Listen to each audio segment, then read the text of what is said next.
तू तो लक्की है, तेरी जीत।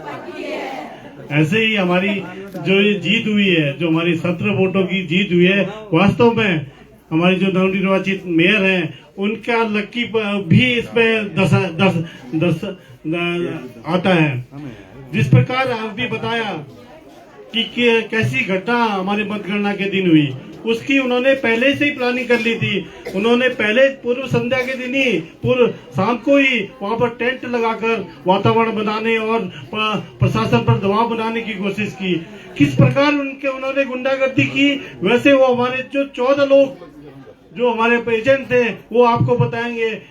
उनके 5 एजेंट थे, हमारे 1 एजेंट था, और वो लोग ऐसे इतने आक्रामक होते थे, उन्होंने हमारे करीब 500 से ऊपर वोट खराब किए।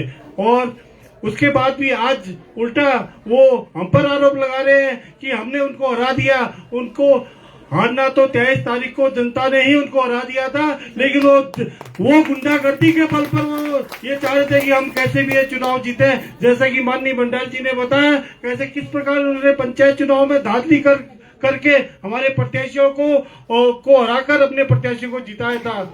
मैं आप सभी कार्यकर्ताओं को विश्वास दिलाता हूँ, जो धमकी कोर्ट और मंदिर की दे रहे हैं वो चले जाए। जिस दिन वो चले जाएंगे, वहां अगर कोर्ट उनकी एप्लीकेशन स्वीकार करेगा तो भारतीय जनता पार्टी की प्रत्याशी कल्पना देवलाल 17 वोट से भी 617 वोट से जीतेगी। और जिस प्रकार का हताशा में वो काम कर रहे हैं, ना आज उनके पास पार्टी है, ना उनके पास कुछ रह नहीं गया है, तो खिसियारी पिल्ली खम्मा लोटे वाली कहावत हो गई है और कुछ नहीं है उनके पास। कैसे वो अपना मुंह दिखाने के लिए जाएंगे, इसलिए वो कभी मौन जुलूस, कभी कुछ और जुलूस निकालेंगे। वो निकलने तो उससे हमें कोई फर्क नहीं पड़ने वाला। यहाँ की जनता ने, पिथौरागढ़ की जनता ने कल्पना देवलाल जी को यहाँ का मेयर बनाया है, और वही आने वाले 5 साल तक वही यहाँ पर पूरे नगर निगम का संचालन करेंगी। और ये किस प्रकार का विपक्ष है, आप समझ लीजिए कि 11 बूथों की काउंटिंग होनी नहीं है, डोल लेके गले में माला डालकर घूमने लग गए हैं। ऐसा विपक्ष मैंने पहली बार ही देखा है। मतगणना पूरी हुई नहीं है और जीत गए करके जश्न निकाल रहे हैं, और फिर कह रहे हैं हमें हरा दिया। अरे तुम तो पहले से ही आ रहे हो, तभी तो टेंट लगाकर बैठे हुए थे। तो कुछ नहीं है, ये खाली एक खींच है।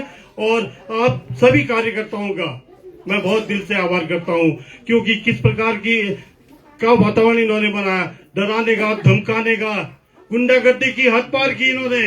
क्योंकि मैं सुबह 7 बजे से रात के 8 बजे तक, जब तक हमारा विजय वहां पर जुलूस कल्पना देवलाल जी ने आई, तब तक मैं वहीं पर था।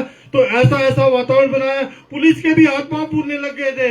इस प्रकार का वातावरण पी खा के लोग, उन्होंने आतंक जैसा मचा दिया था। और हमारा अगर एक वोट भी थोड़ा सा भी अगर ऊपर हो रहा था, उसको खराब कर दे रहे थे। वहां पर जितने अपने ये प्रशासनिक कर्मचारी हमारे वहां पर लगे थे, उनको धमकाने का काम कर रहे थे।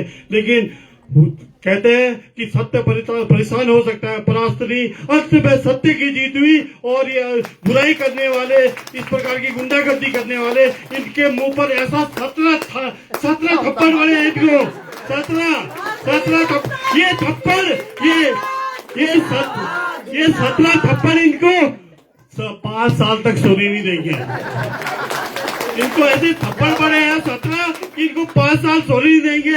इसलिए आप सभी लोग, आप सभी कार्यकर्ताओं को मैं पुनः बधाई देता हूँ, बहुत बहुत बधाई देता हूँ, धन्यवाद देता हूँ कि आपने हमारी ऐसी सुयोग्य उम्मीदवार, इतनी शांत सुशील उम्मीदवार, पढ़ी लिखी उम्मीदवार को इस पहली बार बड़े नगर निगम में बैठाया है। निश्चित ही यह पिथौरागढ़ हमारा आगे को विकास के रास्ते पे जाएगा और आगे बढ़ेगा। और आप सभी लोगों का आज की इस आभार रैली में यहाँ पर पहुंचने पर मैं बहुत बहुत आप लोगों का धन्यवाद देते हुए आज की इस सभा का भी समापन की घोषणा करता हूँ। सभी कार्यकर्ताओं के लिए हमने यहाँ पर खिचड़ी का आयोजन किया है। आप सभी लोग कल्पना देवलाल जी के साथ जाकर खिचड़ी का भोज का आनंद लेंगे।